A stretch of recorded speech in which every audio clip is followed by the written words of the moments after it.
I thought we'd give you a brief water rate history in North Reading. 1996 was the last time we did a formal water rate study where we hired an outside consultant to look at the rates. Prior to that, we had a three-tier system. In 96, we dropped that back to a two-tier increasing block system at $4.84 per thousand, and then it jumped to $7.08 per thousand once you hit a certain threshold. We actually kept those rates for 8 years until 2004. Part of the reason we were able to do that, we experienced a couple of very dry years in between there, which means we subsequently sold a lot of water. When we sell a lot of water, that kind of helps us stabilize the rates for a bit. So for 8 years, we were able to keep those rates. By 2004, we were running into deficit situations. We actually implemented a fairly large rate increase to make up for that, 15.3% in 2004. 2005, we adopted a service charge of $5 per bill. If we go back to the 1996 rate study, that actually was recommended at about $7.50 per bill back in 96. It wasn't implemented at that time, but was adopted in 2005. 2006, we had a 2% increase on the two tiers of our rates, and just this past year, we implemented this seasonal rate, which had added a third tier back for the summer billing periods. One of the thoughts being that that would help encourage some conservation. Water rate comparison of North Reading with surrounding towns. Our water rates are relatively high. You'll see there's only one other community, Reading, that has higher annual bills than North Reading in this group of, this is mostly the Ipswich River towns with Andover and North Andover thrown in as well. Looks at 90,000 gallons per year as an average water use. It's no coincidence that the two towns that are at the top of this are also the two towns that purchase a lot of their water from outside of their communities. Most of you are probably familiar, Reading has gone away from the use of their wells entirely and is buying 100% of their water from the MWRA at this point. And as you're all aware, we buy a significant amount of our water from the town of Andover. Rate structures, flat rate and increasing block rates are about 50-50 in this group. We do have a seasonal rate as well as a couple other communities. There are 3 communities in this group that also offer a discount for early payment. And then the service charge, which has always been a question here, do other communities charge it or should we be charging it? And there's a look, there's about 5 or 6 communities out of this group that do charge a service charge as well. So where are we? FY08 looks like we're going to generate a surplus of about $210,000 at our current water rates this year. The 2 driving factors in that were we had an extremely dry summer this year, especially the second half of the summer. We had temperatures in the 90s even in late September and the high 80s even into October. We had pretty much no rain from August, September to mid-October.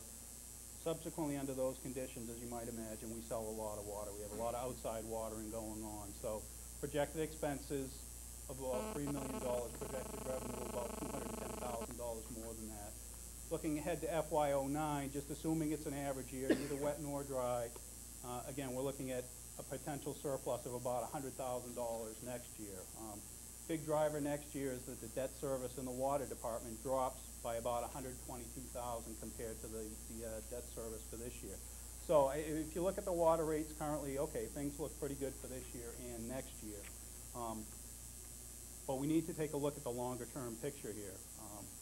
We've actually ended each of the last 5 fiscal years in a deficit situation. As you note in the water rate history, we've made adjustments to the water rates in each of the last 4 years to try to close that deficit. We've also leaned on the sticky fund. That's been our leverage that we've held out to the state to not take more drastic action in terms of closing that deficit.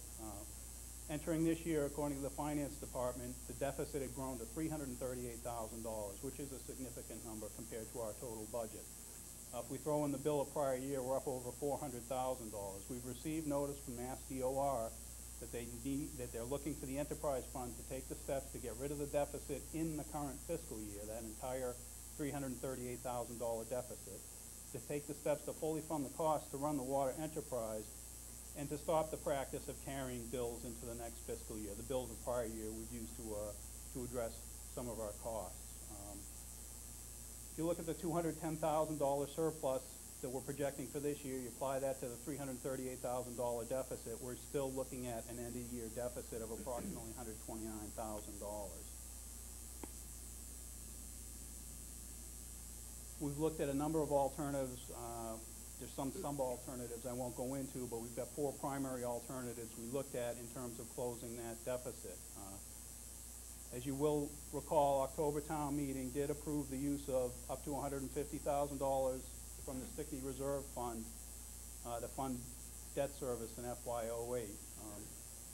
The first option, taking no action and relying on the Stickney Reserve Fund, that up to $150,000, that offsets that $129,000 deficit. We're not recommending that be the course that we take, but that was the first alternative. The other 3 do relate to actually increasing charges.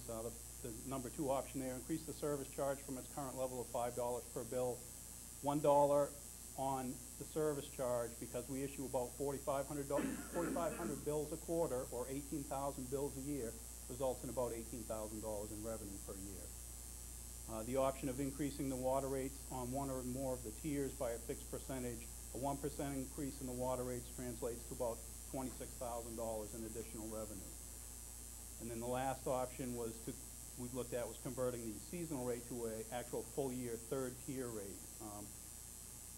The seasonal rate captured us approximately $136,000 for the summer quarters. It's far less effective in the winter quarters because fewer people would enter that 3rd tier. It's basically just our larger users, but that would generate an additional $44,000 per year if we were to look at that.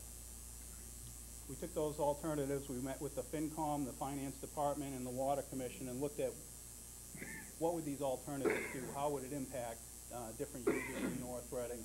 We really looked at 4 different classes of users.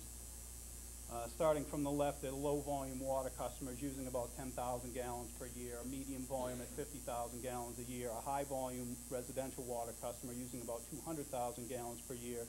That would probably be somebody who's using water outdoors during the summertime.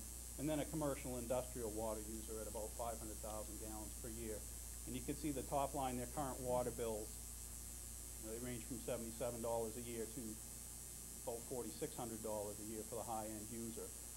Option 1, take no additional action, doesn't have any impact on any of the users. It also does not generate any additional revenue.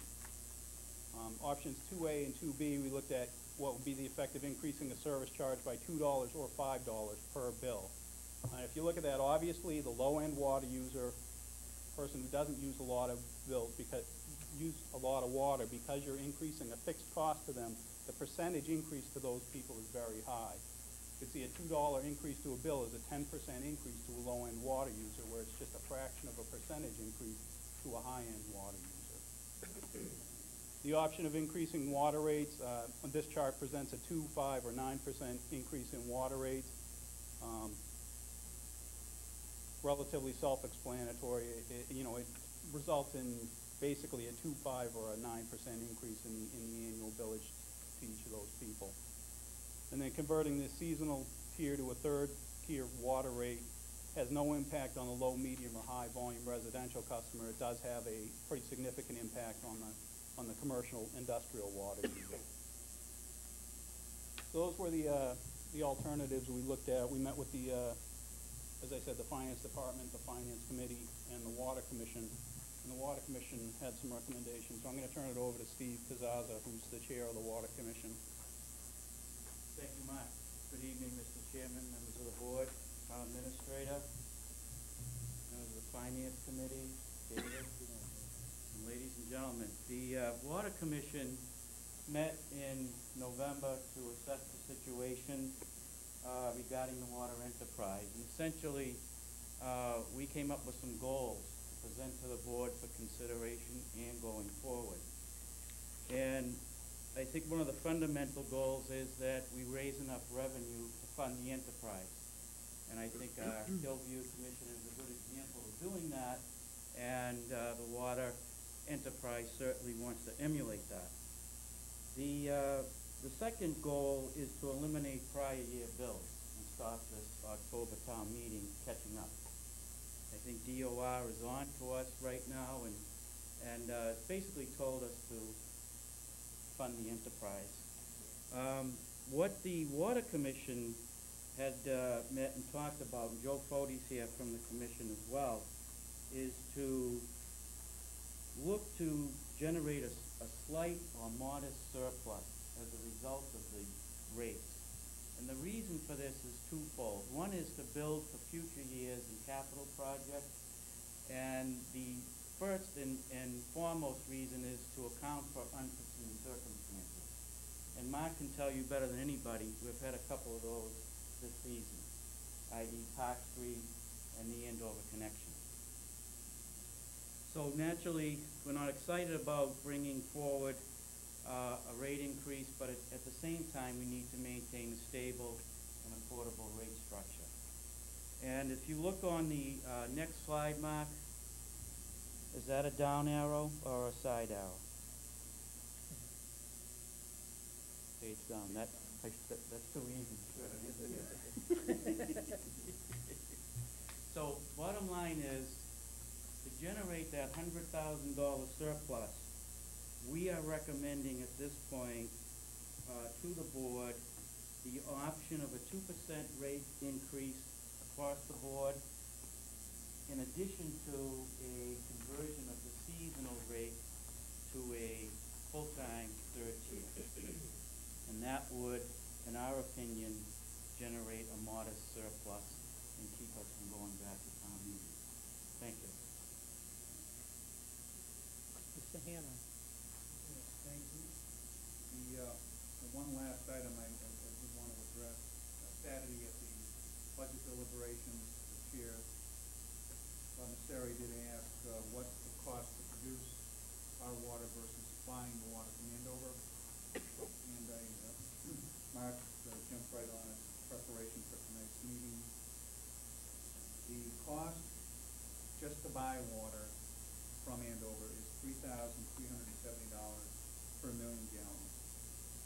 And to produce the same million gallons internally is actually almost half that, $1,590. That's just the cost of production. All the other costs would be attributed either way, because it's Right, the of course. distribution. What I find interesting is that we talk about water conservation, and the better we get at it, the bigger the problem we have. Yeah, that's what I heard too.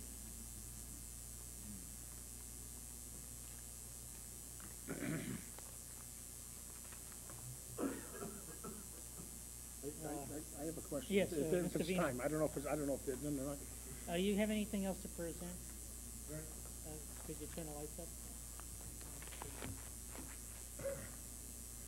Mr. Vino. Thank you, Mr. Chair. Mark, I believe it's when you were speaking, and correct me if I'm wrong, I may have heard you wrong, but did you say that the adoption of the 2% across the board would have a bigger impact on the lower users? Is that correct? Did I hear you right? No, it was the, Oh, I'm sorry. No, actually, the, it's actually, it's the service charges have the largest impact on the low end users. Okay, thank you. I'm glad I asked that right away. I thought you said the other one. Thank you. 2%, it's just 2% across the board Yeah. per Right, per that's gallon why I asked it, used. because it didn't make sense. That's the way I thought I heard it. Phil, How many users are we talking about at the option 4, $455 increase? Do we know how many users that is? Yeah, there's about 40 customers going to would trip that high. And what's their average bill now? So 4,000 a year? Well, their average bill, it depends on their usage, but if we look at 500,000 gallons, say that's their usage, their bill's about $4,600 per year. Yeah, okay. So that's about a 10% increase to their cost. I have one other question. The slide back in the beginning that was presented shows a drop in expenses. Shows a drop in why? How did we figure that there was a drop in usage? Yeah, right there. it was a debt service, retirement debt. Yeah, there's actually two factors going into that drop in expenses. One is there's a drop in the debt service. The other is the projected expenses for FY08 actually include the summer of 2007, which was